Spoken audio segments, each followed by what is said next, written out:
Good morning. All right, guys. It's very early. Well, kind of early.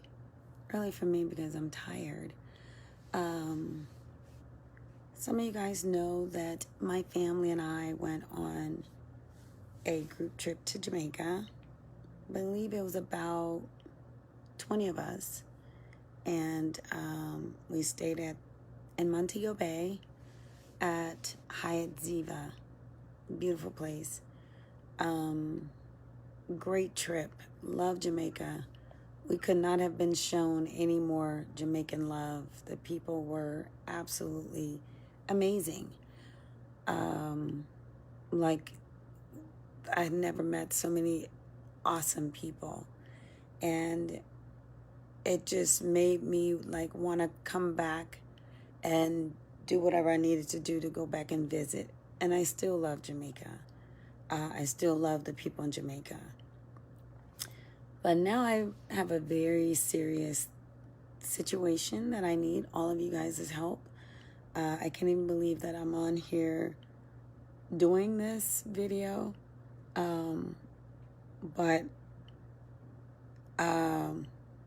it's been a lot going on with flights and stuff, and flights being delayed and canceled. So it took a lot of us a long time to even get back home. We were stranded at different airports, flown different airlines or whatever. So I literally just got back in California last night. I was due to come back on Monday. I had to, the only flight that was available was to, hi brother, was to Baltimore, Maryland. I told them at the airport I didn't care which one of the 50 states that I could fly to, just get me to back on U.S. soil. It had came to that point. So what happened was you need to take a COVID test before you can get back into America. So we were at a resort and they had that all included in our package. So we took the COVID test, we were good. But since some of us, my son, Kendall Foreman, and his girlfriend, Taylor Arnett, their 9-month-old baby, and myself, the day that we took our test, it expired because we couldn't get out of Jamaica. So when we were going to fly out yesterday, I lost track of my days because it's been so much. We had to take another COVID test at the airport. So the three of us went, paid the $50 to get the rapid test. My son went first, I went second, and his girlfriend went last. Within less than 5 minutes, they came out and called his girlfriend back. Now, his girlfriend is not black. She was born in Honduras, but she is a U.S. citizen. And they immediately called her back, and they said that she tested positive for COVID. So we were like, what the hell? Our flight was due to leave at any moment. So another friend of ours was there as well, but her test, she didn't have to retake because she took her test the day after us.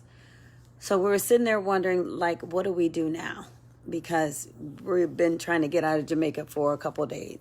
So long story short, they had to detain her and keep her there. So my son decided to stay in Jamaica with her.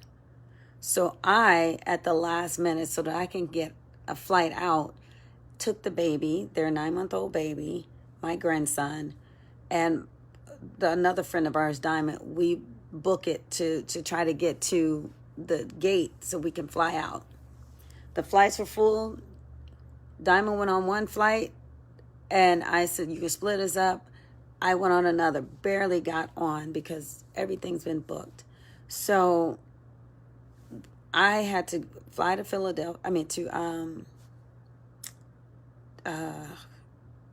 Baltimore. Never been there before. Got in Baltimore, booked a hotel to fly out yesterday morning.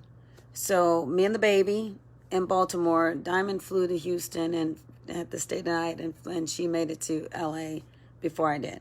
So we flew out yesterday morning from Baltimore to Houston, and then had to take a flight from Houston to LA.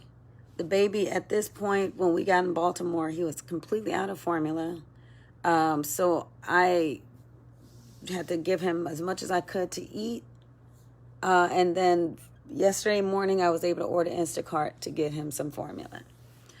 So we made it to LA last night. He's been pretty good up until last night, and I can tell that he's now starting to miss his, I don't want to get emotional. He's starting to miss his parents. He's never been away from his mom. And here's the problem. They said she tested positive for COVID. And they said they're going to have to give her another test, the one that's more, I can't remember the name of these damn tests. This one is the longer test, more extensive. They swabbed her throat and her nose right afterwards at the airport. So they moved them to a facility. And, well, I was going to tell them to keep the baby with them. But one of the nurses with the Ministry of Health said, yeah, you don't want your baby to go there. So I'm thinking it was going to be really bad situations where they're all in one room with curtains dividing them and all of that or whatever. But my son and his girlfriend have their own room. The room seems pretty normal and clean. I guess they don't have any towels and things. They've been ordering food or whatever. But from the room that I saw, the baby could have been there. But for some reason, they were adamant about not having the baby there, the nurse. So I had the baby with me. So now they're saying that the extensive test that came back, they said was negative. It wasn't positive. It was so she got one negative test, one positive test. And that's the second one that's supposed to be more accurate was one that they originally said was negative. Now they're saying the first test she took was negative, and the second one, the more intense one or whatever, was positive. So they were going to release her at first. Now they're saying, wait, you didn't pay for the other one?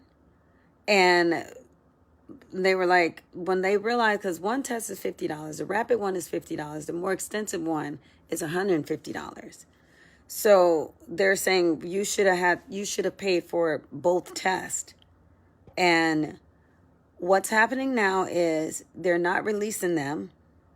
My son's test that he took at the airport will expire today, which means he would have to pay and take another test. They're not sure when they're going to release them. They're being held at,